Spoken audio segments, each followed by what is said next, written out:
ராமன் அவர்கள் இது குறித்த கருத்துக்களை பகிர்வதற்காக நம்முடன் இணைப்பில் இருக்கிறார். வணக்கம் சார்.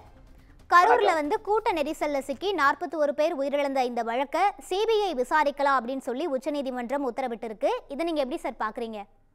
சிபிஐ நீதிமன்றம் சிறப்பான ஒரு தீர்ப்பை வழங்கியுள்ளது. காரணம் என்னவென்றால் தாவேகா நடத்திய அந்த கூட்டத்தில் 41 பேர் சொல்லலா தூரத்துல மரணிச்சிருக்கிறாங்க. அந்த நிலைப்பாட்டில் தாவேகாவை கட்சியை ஒழித்து விடலாம் என்று ஆளுங்கட்சியினுடைய நிலைப்பாடு மனதில் இருந்தது. ஆகவே அது மதுரை கரூர் நீதிமன்றமும் அதுபோல சென்னை ஹைகோர்ட்டும் அதுபோல சிறப்பு உச்ச நீதிமன்றமான அந்த நிலைப்பாடு இருந்தது. இந்த நிலைப்பாடுல இன்னைக்கு சிபிஐ வேண்டும் என்று தாவேகா கேட்கின்றது. சிபிஐ வேண்டாம், தனிநபர் விசாரணை போதும் என்று திமுக அரசு சொல்லியுள்ளது. அத்தகைய சூழலில் தாவேகா அப்ரோச் செய்த இந்த மனுக்களுக்கு நீதிமன்றம் சிபிஐ விசாரணை செய்யலாம் என்று தீர்ப்பு வழங்கியுள்ளது. இது வரவேற்கத்தக்கது. காரணம் என்றால் திமுக பொறுத்தவரையும் 2026 வரக்கூடிய சட்டமன்ற தேர்தலில் எப்படியாவது மீண்டும் ஆட்சியில் அமர்ந்து விடலாம் என்பதற்காக இந்த வழக்கை பாஸ்ட் போட்டு போல் டக்குன்னு முடிச்சு விடலாம்னு நினைக்கிறாங்க. இது மக்கள் மத்தியில் மிகப்பெரிய கொந்தளிப்பு உள்ளது. மேலும் அந்த சம்பவம் நடந்த இடத்தில் விஜய் அவர்களை ஏன் சொல்ல முடியாது என்றால் ஆட்சி அதிகாரம் ஆளுங்கட்சியிடம் உள்ளதால் அந்த இடத்தில் மீண்டும் தொடர்ந்து பெரிய அசம்பாவிதம் ஏற்படும் என்ற காரணத்தினால்தான் அது போன்ற நிகழ்ச்சி அவர் விஜய் அங்க செல்லாமல் இருந்தார். விரைவில் அவர் செல்ல உள்ளார். ஆகவே சிபிஐ விசாரிக்கலாம் என்ற இந்த தீர்ப்பு இது தமிழ்நாட்டு அரசியல் கட்சிகளுக்கு கிடைத்த மிகப்பெரிய ஒரு பிளஸ் பாயிண்ட் என்பது என்னுடைய கருத்துங்க.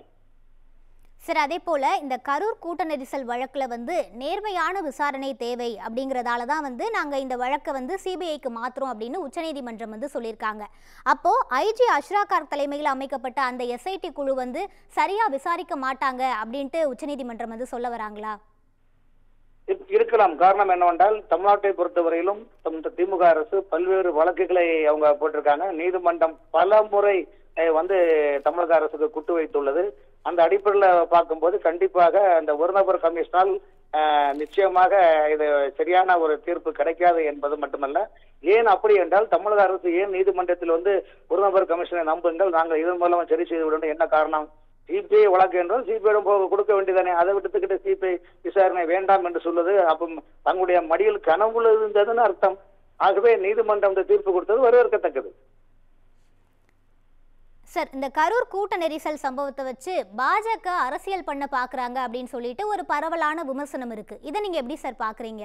கரூர் கூட்ட நெரிசலை வைத்து பாஜக அரசு செய்வது சொல்வது என்பது அதாவது ஜமுக்காலத்தில் வடிகட்டின சுத்த பொய்யாக என்பது குறிப்பிடத்தக்கது. காரணம் என்னென்றால் திமுக இலக்கு 2026 மீண்டும் திமுக ஆட்சி வர வேண்டும் என்ற நிலைப்பாடு. ஆனால் தமிழ்நாடு முழுவதும் விஜய் அவர்கள் தமிழ்நாடு முழுவதும் இன்னைக்கு ஒரு நடிகர் என்ற அடிப்படையின் கீழ் மக்கள் எங்கு பார்த்தாலும் சாரசீராக வருகின்றார்கள். கட்சி தொண்டர்கள் மட்டுமல்ல, பொதுமக்கள் வருகின்றார்கள். இந்த விஜயனுடைய வருகை கூட்டம் திமுகவுடைய அடுத்த ஆட்சி அமைக்கிறதுக்கான நிலைப்பாடு சரிவை ஏற்படுகின்ற காரணத்தினால்தான் தற்போது பாஜக இப்போ ஒருத்தர் தவறு செய்திருந்தால் ஒருத்தர் எல்லாரும் போட்டு அடிக்கும் போது ஏப்பா அந்த மாதிரி பண்ணா கேட்பது இயல்புதான். ஆகவேதான் அதிமுகவும் பாஜகவும் தாவேகாவுடைய அந்த நிலைப்பாட்டில் தாவேகாவுக்கு ஆதரவாக செயல்படுகிறது குறிப்பிடத்தக்க. இது அரசியல் உள்நோக்கம் எதுவும் இல்லை என்பது என்னுடைய நிலைப்பாடு.